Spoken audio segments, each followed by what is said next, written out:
جیسا کہ اللہ پاک نے قرآن پاک میں ارشاد فرمایا وَكَانَ عَرْشُهُ عَلَى الْمَاءِ، تھا اس کا عرش پانی پر۔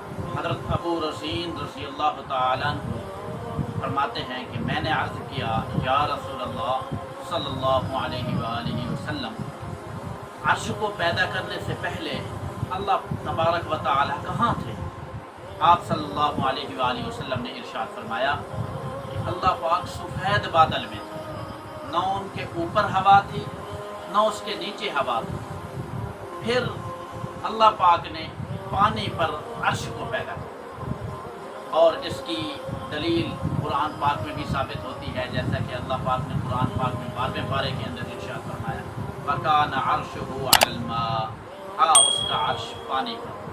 تو اللہ پاک اس کائنات کی حقانیت اور عرش کے پیدائش کی وضاحت اس بات سے بھی ہوتی ہے کہ اس کائنات کی ساری چیز کے پیدا کرنے سے پہلے اللہ پاک نے عرش کو پیدا کیا۔